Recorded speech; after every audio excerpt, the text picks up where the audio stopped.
O Egito brilhava como império, mas por trás do ouro havia um povo inteiro gemendo em escravidão. Homens, mulheres e crianças hebreias levantavam tijolos sob o sol, enquanto o céu parecia silencioso. No palácio, Faraó se sentava em poder, acreditando que nenhum deus poderia desafiar seu trono.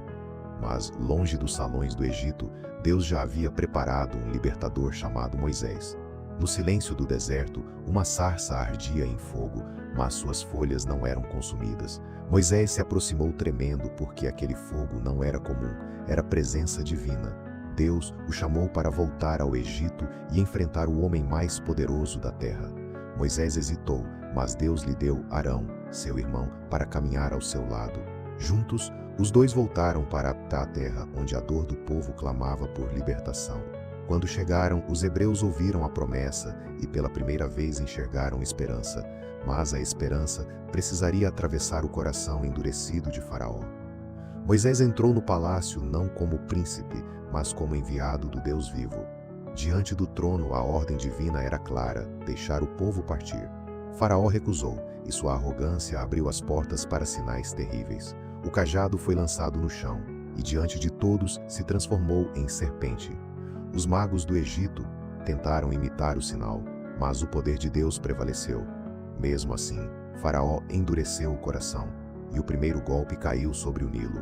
O rio que alimentava o Egito se tornou vermelho como sangue diante dos olhos da nação. Os egípcios correram às margens, mas encontraram morte onde antes havia vida. O palácio continuava luxuoso, mas a água dentro das taças já anunciava juízo. Por 7 dias, o Egito bebeu o sabor amargo da própria resistência. Ainda assim, Faraó não cedeu, e uma nova praga começou a subir das águas. Rãs invadiram casas, camas, fornos e até os corredores do palácio. O Egito inteiro saltava em caos, como se a criação tivesse se voltado contra seus senhores. Faraó chamou Moisés, prometeu liberdade, mas seu arrependimento durou pouco. Quando as rãs morreram, montes se formaram, e o mau cheiro cobriu a terra. Mas assim que o alívio chegou, Faraó fechou novamente a porta da obediência. Então o pó da terra foi ferido, e algo quase invisível se tornou insuportável. Piolhos cobriram homens e animais, entrando onde nenhuma muralha poderia impedir. Os magos tentaram repetir o sinal, mas desta vez confessaram que aquilo vinha de Deus. Mesmo diante da evidência, Faraó escolheu lutar contra o que não podia vencer. Então Moisés anunciou uma separação. O Egito seria ferido, mas Gósen seria poupada. Nuvens de moscas surgiram como uma tempestade viva sobre casas e ruas egípcias. O palácio foi tomado por insetos, e o luxo do Egito perdeu toda sua glória. Enquanto isso, na terra dos hebreus havia calma, como uma ilha guardada por Deus. Faraó tentou negociar, oferecendo uma obediência pela metade. Moisés não aceitou atalhos, porque a libertação de Deus não seria incompleta. Quando as moscas desapareceram, Faraó voltou a prender o povo com sua palavra quebrada. Então o juízo alcançou os rebanhos, a riqueza viva do Egito. Cavalos, bois, camelos e ovelhas caíram, enquanto os rebanhos dos hebreus permaneceram vivos. Faraó investigou a diferença, mas nem a prova diante dos olhos dobrou seu orgulho. O Egito perdia sua força, mas o coração do rei ficava mais pesado que pedra. Então Moisés tomou cinzas, e o ar do Egito se tornou mensageiro de dor. Feridas surgiram na pele dos homens e dos animais, e ninguém conseguia permanecer de pé. Os magos, que antes se exibiam diante do trono, agora não conseguiam nem aparecer. A humilhação entrou no palácio, mostrando que nenhum poder humano estava seguro. Mesmo ferido por todos os lados, Faraó continuou desafiando a mão de Deus. Então veio um aviso mais terrível: pedras de gelo e fogo cairiam do céu. Alguns egípcios temeram o aviso e esconderam seus servos e animais. Outros ignoraram a palavra, e seus campos ficaram expostos ao juízo. Quando Moisés estendeu o cajado, o céu se rasgou em trovões. Saraiva e fogo desceram juntos, quebrando árvores, colheitas e orgulho. O Egito nunca tinha visto uma tempestade assim, bela como luz e terrível como espada. Em Gósen, porém, o céu permanecia quieto, como se uma mão invisível protegesse o povo. Faraó chamou Moisés outra vez, abalado pelo som que fazia seu palácio tremer. Mas quando os trovões cessaram, a velha dureza voltou a ocupar o trono. Então Deus preparou uma praga que viria como exército sem espada. Moisés avisou que os gafanhotos comeriam tudo o que a Saraiva havia deixado. Os conselheiros de Faraó tremeram, percebendo que o Egito já estava quase perdido.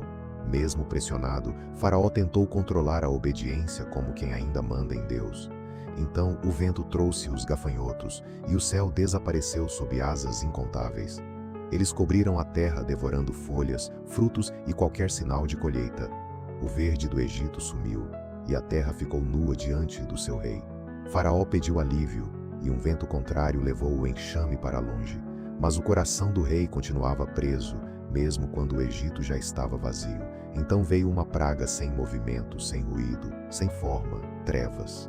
A escuridão caiu tão densa que parecia possível tocá-la com as mãos. Durante 3 dias ninguém saiu, ninguém viu, ninguém encontrou segurança no próprio lar. No palácio, Faraó estava cercado de ouro, mas sem luz alguma para guiá-lo. Enquanto isso, entre os hebreus, havia luz dentro das casas e esperança nos rostos. A diferença era impossível de ignorar. O Egito estava escuro, mas Deus via seu povo. Faraó tentou libertar apenas parte do povo, mas Moisés recusou deixar algo para trás. O rei explodiu em ameaça, e Moisés saiu sabendo que o último sinal se aproximava. Então, Deus revelou a Moisés que uma noite mudaria a história para sempre. Cada família hebreia deveria preparar um cordeiro, porque a libertação passaria pelo sangue. Naquela noite, portas seriam marcadas, casas seriam guardadas e corações ficariam despertos. O povo comeu apressado, vestido para partir, como quem crê antes de ver o caminho. Do outro lado, o Egito dormia sem imaginar que a noite carregava julgamento. A meia-noite chegou, e um silêncio pesado desceu sobre toda a terra. Então o último golpe passou pelo Egito, e nenhuma casa sem marca ficou intocada. Um clamor nasceu nas casas egípcias, subindo da pobreza até o palácio. Até Faraó, cercado de poder, foi alcançado por uma dor que não podia dominar. Na mesma noite, o rei chamou Moisés e finalmente soltou o povo.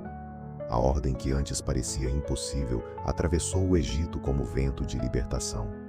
Os hebreus se levantaram depressa, levando filhos, rebanhos e a memória de gerações feridas. O Egito, que antes os prendia, agora pedia que partissem. Moisés olhou para trás e viu um império derrotado, não por espada, mas pela mão de Deus. Arão caminhava ao seu lado, e o povo seguia como quem nascia novamente. Crianças que nasceram escravas, agora atravessavam a noite rumo à promessa. As 10 pragas tinham revelado que nenhum trono é maior que o Deus que liberta. O Egito ficou para trás, mas a história da libertação ecoaria para sempre. E assim, da escravidão à promessa, Deus mostrou que houve o clamor dos esquecidos.